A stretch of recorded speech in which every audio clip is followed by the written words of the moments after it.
Carthage must be destroyed. Today we are going to continue on with the Clash of Spears walkthrough, and we're going to be talking about close combat. Close combat is the thing everybody loves. Why? Because we want to destroy each other's miniatures. That's right, we want to fight and kill each other so we can show each other who's the best, who's got the better forces. So in today's close combat walkthrough explanation, we've got some Italians here. We'll just call them Samnites. They may be whatever group I want them to be, but we'll just call them Samnites for now. And we've got some Velites, some Romans that are hiding behind some ruins here. And we're going to talk about close combat. So in our last videos, we talked about an active and reactive player. And when you get into close combat, you're still going to have the active and reactive player. But in this case, the active player who has performed the attack action or all-out attack action, the active player, will be moving over their forces, and when they jump into combat, it's the defender or the person who, takes the close combat attack, be it an attack or all-out attack, they become the defender, alright? So the person who initially executes the attack or all-out attack is going to be the one attacking, while the defender is the one who is deciding how they're going to take that attack.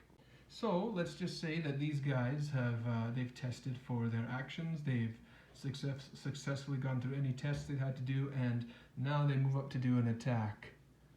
And they would be the attackers. I'm just gonna use a normal attack in the beginning here. Maybe we'll show an all-out attack later. But they'd move up, following that kind of circumference rule. And I'm not gonna line them up base to base here because of that rubble and terrain. You know what? Let's do it. Let's put one guy on the terrain. He's up in the air. He's like, I'm taking you on. And it doesn't matter when you do melee in this game. It doesn't matter if all the guys are touching. In this situation here, as long as one of the guys or a couple guys are touching an enemy's base, like so, you consider them all to be fighting each other. So there's no need to push them around so they all hit each other or all touching each other or anything like that. It's just assumed that they're running in and fighting each other and all that good stuff. So these guys moved in successfully to do an attack. The people that are defending, the defenders here, they take this attack and they have a choice of three things they could do once this attack comes in on them. They're able to do one of three things. They're able to hold, which is, as the name suggests, you hold there and try and keep your position.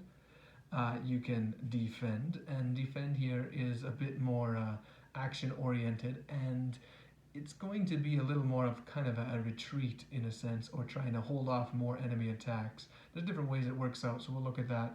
And then finally, the other one's a counterattack, where instead of just holding or defending, they just all fight right back.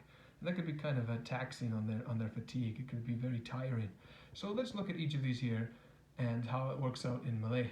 Now, hold is useful because you're just trying to hold your position. You're not trying to do anything excessive or trying to move around or push the enemy back or anything like that. You just want to hold your position and hopefully tire the enemy out. Now, if you just hold there, it's not going to cost you any sort of additional action tokens or additional fatigue just from doing the hold itself. So in the case of a hold, these Samnites here have attacked these Velites, and these guys are just attacking. The Samnites have decided to hold. What you first do is you count how many models you have that are actually going to be attacking. In this case, we've got eight lads here. So I'm going to pull out 8 dice. We could do some demos today. I've got 8 of these Samnites going in, and they're going to try and hit these guys. You roll a single d6 for all the guys attacking. Now remember, if it's an all-out attack, if you roll any 6s when you're rolling this to hit dice, one of their attacks ends up counting as 2 attacks. And these dice rolls will be modified by their fatigue and other factors. There's also a defense bonus for the defenders. If they are behind some sort of cover here, they will have these guys will have -1 to their hit rolls because they're inside this kind of obstacle. That's why I set up the wall today, just to kind of represent, okay, these guys are kind of behind an obstacle. These guys are doing the attack, but these guys won't be hitting as well because they have to fight through this obstacle that these defenders have set up. So these guys' rolls will all be -1 because of that obstacle. So I looked up some stats in the back of the book. Let's just call them javelin men, because guess what? That's essentially what they're kind of armed as. They've got a bunch of javelins and melee weapons. Let's just call them javelin men for this. You look at their combat stat, that's where you're getting the roll to fight with. And I see that, okay, it's 5 and up in that situation. On these 8 dice here, there's 8 of them. I'm going to roll all of these, and I need 5 and up I have to beat a match or get higher than a 5 and up. because of that obstacle there. Now, what I should say is that it's normally 5 and up. I actually have to roll 6s because there's an obstacle there. These guys are just holding, so I get -1 to hit the defender if there's an obstacle. So I compare that with the stats. I roll, and anything here with a 6 is going to be a hit because of that obstacle. Javelin men aren't the best to go fight things with. Great, so I got 2 hits in there. Alright, they didn't do their best, they got 2 hits. It's kind of like what a simple attack would look if you use crappy javelin men to storm some sort of obstacle defended place. And then what you do with these defenders, and I'm just looking at the stats in the back of the book.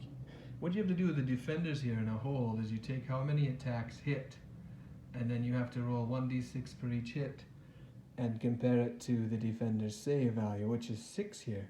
So because of the obstacle, these attackers had to roll a 6, which they normally were 5 and up, but because of that obstacle, they had to roll 6s. Now the defender has to roll 1d6 saving throw per hit. So they need a 6 and up to save. You can see here that they, unfortunately took 2 wounds, and unsaved wounds there are just automatic casualties. So these javelin men, hey, they took out 2 guys. I'll just move them out from there. So yeah, 2 of those guys got killed from that assault. Now I just applied very basic ruling here for that comparison or rather that fight. These guys scored 2 simple attacks. These guys easily took 2 deaths. That sounds weird. They took 2 deaths. But there might be special rules units have where you might be able to do a reroll or save something. We'll look at some of those things later. But for just this example of holding, they just took 2 wounds right away there. So now they've taken those 2 casualties there, and even if they didn't take any casualty, that hit in melee would trigger a morale test. Now a morale test would normally cause them to do a test on 1d6 if they even took an attack, but guess what? They lost 2 dudes, 2 guys died. So it's a d6 plus another 2d6. I'm kind of doing the full thing here to see if I get it right. But they took 2 casualties, so they're not only rolling 1d6 for being hit there, they're rolling an additional 2d6 on top of that. And then you roll these dice and you have to compare it to their grit. I rolled a 2, 3, and a 2. Let's look at the Velite stats. You can see our Velites are a little tougher than I thought they'd be, at least grit-wise. They have a 4 and up grit here, right? So that means that even though they have that, they failed all 3. So that means they're going to take 3 points of fatigue from that morale test, and I won't put them on there. But that's basically how a hold might look overall. So, as a result, that unit would have taken 3 fatigue points. And in combat, in melee, if you hold and you take a melee, or rather, if you hold and you take a fatigue point, you have to retreat. And retreating means that you're going to be moving an inch back. We'll talk a bit more about retreating when we get there. But yeah, basically because they took a fatigue point as a defender, they're going to be backing up an inch. They're kind of like, they have to recompose themselves as they tried to hold, but they took a bit of damage there. They took some fatigue. They're going to pull out to try and recompose themselves. Now, if this Velite unit had saved them all, okay, let's say that these Samnites scored 2 hits and no wounds were caused. These guys still have to do a morale test because 1 hit was scored. They still have to do a morale test, but it's more likely that they pass. Why? Because they have to roll less, so they might have passed a little. They might have a better time if they had only been 1 hit on them. But you saw the roll. That's 2, 2, 3. They would have been having a fatigue put on them and giving ground there anyway. In this case, if they didn't take any fatigue, it'd be the attackers who would be retreating. They'd be moving back an inch. And like I said, I'll talk about retreating in a bit here when we go through the other 2 defend and the counterattack. So after that would happen, depending, it doesn't matter if these guys retreat or if these guys retreat, the attacker's going to have that action point from performing the attack. While these guys might gain fatigue from the combat results in the morale test, but they're not going to gain a fatigue from just holding, okay? So I hope that's clear on the hold. The next one we're going to look at is defend.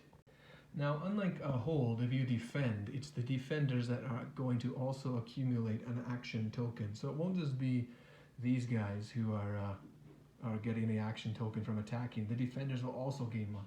So while they might get the action token, again, with a defend, the defend itself is not going to gain them any fatigue points, okay? So hold and defend on its own, if there's no morale test that causes fatigue after, those 2 responses to an attack will not gain any fatigue points. You might gain fatigue if you don't save something and through the morale test, but otherwise if you save everything, they're not going to be fatigued.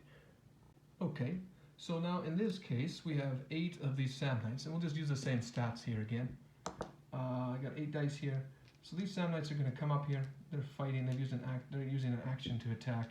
They've got 8 attacks here. It's just an attack, so they roll. I know it's 6 and up from last time because of the obstacle and their stats. So what do we roll here? We rolled at 1, 2. There's a 2 again. It's 2 hits. The 2-hit wonders of the Samnite army. So they've hit with 2 there again.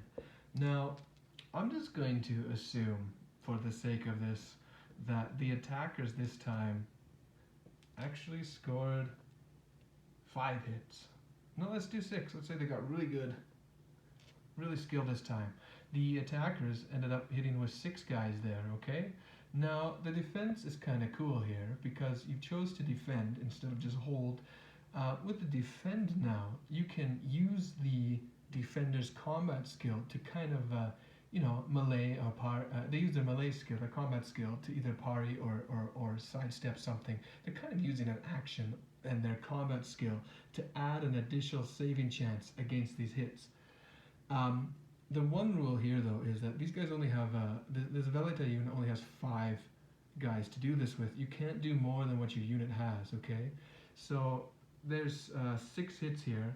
So that means this special roll in the beginning, they can, instead of using their save stat, use their combat stat to try and negate these attacks that the attackers put on them, that the Samnites put on them. That's what you do when you defend. You kind of get a little bonus, I guess, using the combat stats of the defender. And I'll show you how this works out here. So these are called defense rolls. They are put into play when you're defending. Now, since they're defending, they've got 5 dudes here. I got 5 dice. I can't do 6. You see how they have 6 hits here? I can't do that because there's only 5 guys in the unit. So I'm going to roll these guys here. And instead of looking at their save, which I know is 6 from the last hold that we did, we're going to use their combat stat to try and negate some of these attacks. So we rolled there, and we rolled, what do we get? We got a 5, 5, 1, 1, and 4. I'm going to look up their combat stat and see what happens.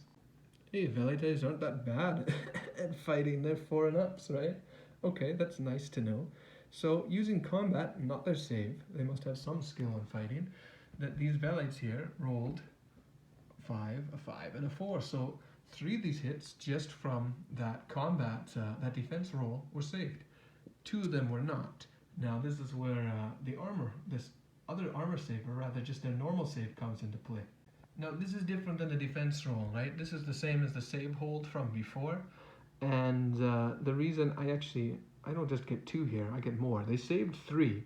2 of those didn't work, but you don't have to worry about that because now regular armor come out. So what I probably do is I take out these 3 here and say, okay, these guys with their combat ability, with their defense rolls, save those. Now their actual armor, not their skill, not their combat skill, is coming into play. There's no limit on how many saves you can do. A guy could get hit twice, but his helmet blocks both hits, right? So in this situation, there's 3 more hits, and like I said, there's no limit to how many of these you can have. This is the same as a hold. I roll here, and I need a 6 and up, as their save value is a 6 and up. And you see here, I didn't save any of them, okay? That's fine. So after all of that, I see that I saved 3, which is good. However, because 3 still went through, that's 3 casualties from these defenders here. And then I'll just skip. Did I take too many? I did. So, and then you'd go through the morale test, see, these guys are pretty broken up there. They might be running pretty quick. But yeah, that's basically how the defense work. You're using an action token to get an additional bonus from defending attacks, limited by how many guys are in your unit defending, and you use the combat bonus and then saves to further stop any wounds on them. Now there might be rolls and weapon traits and stuff like that later on that you see that affect these rolls, but I'm just doing the basic ones here again. Now in the defense there's a difference though, whether you take the morale test or not, even if you gain no fatigue. So if you do the morale test and you don't gain any fatigue, the defenders are still giving ground because that's part of their order. They are actually retreating 1 inch as part of their defense tactic, okay? There is a bonus though. These guys were protecting an obstacle, and according to the rules here, it says that if they suffer at least one fatigue point, then they'll retreat. But if they weren't suffering any fatigue points from this action, or not this action, from this defense, then they wouldn't retreating. So there is value to defend obstacle and fortified areas. Now, if it wasn't protecting an obstacle, and these guys don't have, even if they fail their morale test, they would be backing off. If they were fighting here and the attackers didn't score any fatigue points against the defenders here, that the attackers would come off. Okay, so you can kind of see here that you heighten your chances of defense. And if you're defending an obstacle or higher point, you may not necessarily retreat if you only take one fatigue more. Now, normally when you're doing hold and defend here, the hold and defend is one side, who's the attacker, is going to be dishing out the attacks. However, there is a third choice called a counterattack, where both sides end up kind of smashing each other in the face. Now, a counterattack is going to cost you an action token and a fatigue, so it's the most taxing of the responses to an attack. When you are fighting and you decide to do a counterattack as kind of the defense option, you immediately are going to have an action point and the fatigue on throughout the results. Okay, so let's see how this works out here. I just put the guys back in, so let's see how it works out in this scenario. And when you're doing this, if you decide to counterattack and there's an obstacle, nobody gets any bonuses from the being by the obstacle. So all these guys' hits are not at -1. They're now they're just 5, because these guys are kind of coming out of their protection and exposing themselves, if you will, instead of holding or defending. So there's no -1 to hit this time. So what we would do then here is we take our 8 attacks here. All right, now it's 5 and up because that obstacle doesn't come into play. Here we go. Look at that. Nothing hit the Velites. That's not good. The Velites in their counterattack. Oh, this is going to be good because these guys have a 4 and up on their combat skill. They're going to cause some damage. I can feel it. Look at that. Way better. 3 hits. So in this melee result here from the counterattack, the Samnites scored absolutely nothing despite not having to fight through an obstacle, and the Velites here got 3 in as a counterattack. Now there's no such thing as a all-out counterattack. So these guys can't do an all-out counterattack. These guys can do an all-out attack as the attackers, but you can't do an all-out counterattack. That sounds pretty cool, but it doesn't say you can do that in the rules here.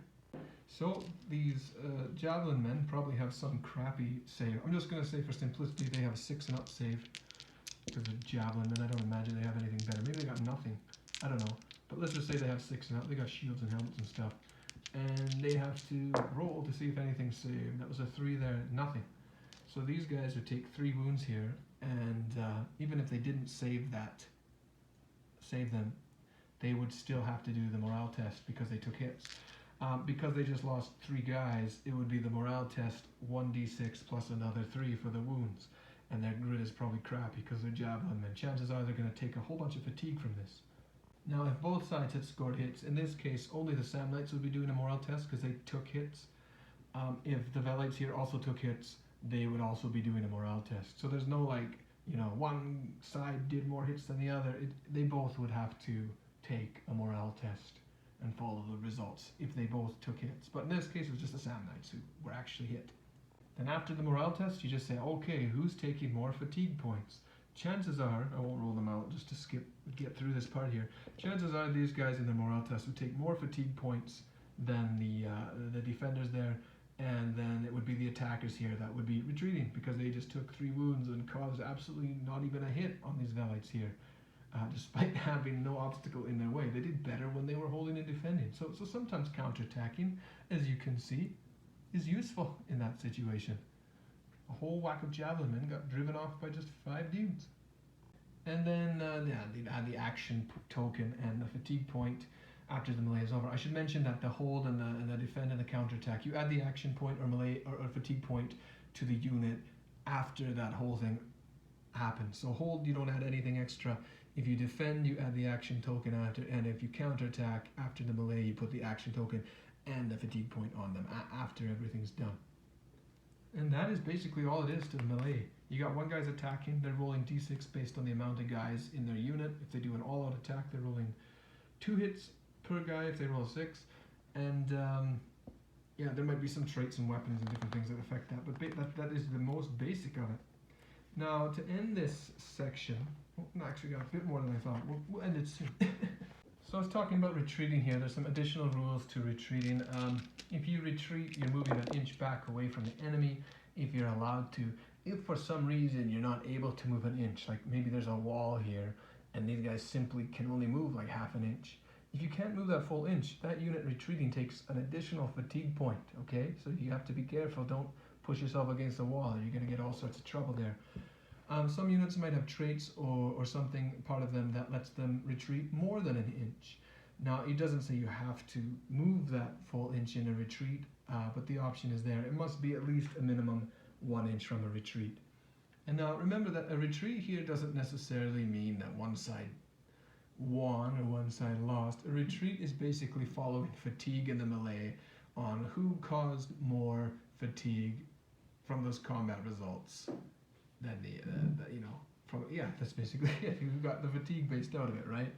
So typically, that's all it is, right? If you're defending, if you're defending and you fully defend everything, you've basically driven off the melee because they weren't able to get an attack in. And then a counterattack, it's more so who scored the highest fatigue out of the lot, who retreats. So yeah, if the attackers against a hold and defending unit, if they don't cause any sort of fatigue, they're retreating. And then in a counterattack, they may retreat if they take damage or fatigue rather from the results of the combat. Finally, with retreating, if a unit is wiped out, if these guys kill all of them, you don't have to do any fatigue, or not fatigue rather, you don't have to do any retreats. There's nothing to retreat from. You won. You basically killed everyone. You set out what you're doing with the attack or counterattack. So if a unit's wiped out, you don't retreat. I think that's pretty obvious. Alright, there's characters that sometimes get into combat. You can see in the back there, I put a character with the Velites there. He's joined up. He's going to help them here today. So sometimes the characters come along and join. Now, if a character has joined a unit here, and they attach themselves, they normally do what the unit's doing. However, in an attack or an all-out attack, the player with a character can decide if that actual character takes part in the attack. You know, some characters are joining a unit, but they're not really good at fighting. Maybe they're there for morale reasons or something else. I don't know, protection. You can decide if they actually take part in the attack or the all-out attack. So if they don't join in the attack or all-out attack, you don't have to worry about them unless all of the unit they're part of dies. So if these Velites were the ones attacking here, and they took 2 wounds, no problem. The character decided not to join the attack. The Velites would be dying, and not him. He's just in the back there shouting encouragements, telling them what to do, you know, that kind of stuff. It's a bit different though if he himself joins the attack. Now, characters have an attack value, so you're rolling, if they do join the attack or the all-out attack, they're using their attack values to add that many d6. So my Roman dude back there, if he had 3 attacks, he would add 3d6 to this unit because he can fight that well. He'd be throwing in his attacks with that unit. And because he's part of that unit, anything that unit has suffered, fatigue or whatever effect, will also affect his attacks because he's essentially part of that unit and joining the attack. So if he's got some fatigue in the unit, then he's going to be modified as well. Alright? These dice, however, you should keep separate though when you're using the character, because you're going to be comparing not with the unit stats, but the character's combat stat. And sometimes those characters might be better fighters than the unit. I think he might even be better than these Velites here. So maybe he's using 3 and up in his combat value, not 4 and up, right? So I guess this only applies to counterattacks. If they're doing a counterattack here, and the character attacks, so if that character's hit roll rolls any 1s, any of these wounds that these guys score, they can, instead of hitting that unit, try and hit the commander there. So if there's a counterattack going on and the defending unit has a chance to cause any sort of wounds to the character, it could happen if the character rolls poorly. And you'll have to save the wounds separately, and you compare it to the save stats and stuff like that. Right, and I was saying, like, if it's defending or holding, he's not going to take part in that, but if he's doing a counterattack, then that's that. The character is going to put himself out of harm's way if he's defending. It's only the attack or all-out attack and counterattack that you take that into consideration. Oh, and if you do a counterattack here, remember we had that example where these guys rolled, they hit with, I think it was, okay, let's say they hit with 6, and these guys decided counterattack. These guys hit with 6, these guys rolled, they could only do up to 5 because that's all they have in the unit. However, because the commanders, they could add that in, but they still couldn't exceed the amount of hits from this unit onto them. Does that make sense? Let me know if it doesn't. But yeah, you're still limited by the limitations of the counterattack between the unit attacking and causing the counterattack. So after they do all the fighting, you basically set them out, do the retreats and stuff like that. You can go back to being active and reactive players. However, sometimes there's fatigue effects that come into play, so you have to watch some of these things. I'm not going to explain it right here, but you might have a situation where fatigue causes a stall or something else happens. You have to take note of that after the fighting happens. Also look at traits and weapons that might cause some special additions to the combat. I don't have any details of that right now because I'm just using the basics. But when you're playing, there may be something in there that also affects the results. And obviously, if you're defending with a unit, if a unit is a defender that has a total of 3 action points already, you cannot choose to defend or counterattack. You can only hold because you've used all your action points. So you have to have the available action tokens, or rather, you have to be able to take action tokens to defend or counterattack. If you have 3 already, you simply can't do it. You're only going to be holding if you're attacked. Likewise, if you've got your 6 fatigue point limit, you're not going to do a counterattack because you're not going to force your unit to go into the danger zone, right? So if you're at the 6 fatigue point limit, you're just not doing a counterattack. So you have to keep that in mind when you're playing. Are they too tired to counterattack? Do they have too many action tokens on them to counterattack or defend? These are all something you have to consider when you're playing. And that's it for melee. I hope this is all clear. I think I got it all down right. It seemed pretty straightforward in the rules, and I think this is one of the easier parts to really explain, because a lot of this stuff, is in most games. You roll some dice, either comparing against enemy stats or you're comparing with your own stats to see if you hit or miss, right? So I think it's pretty straightforward. But yeah, let me know if you guys think anything different from what I've explained, or if you have any corrections, let me know. I think I got it all down this time. Otherwise, next time we're getting into soldiers and war gear. I'm not going to get too heavily into that section because a lot of it's going to be personalized per army. And then there's also, I'm just flipping through here quick, there's also, you get into elephants and chariots and stuff. Again, that's more personalized to the different armies. So the next video is going to be fairly simple, as I'm just going to literally do a walkthrough. Then after that, we're going to put it all together and play some solo games soon, I hope. So we'll see how it goes down. So thank you all for watching. Please like and subscribe, and I'll continue to finish up this Clash of Spears walkthrough, do all the other stuff I do on this video. So thanks for watching. Carthage must be destroyed. We will see you next time.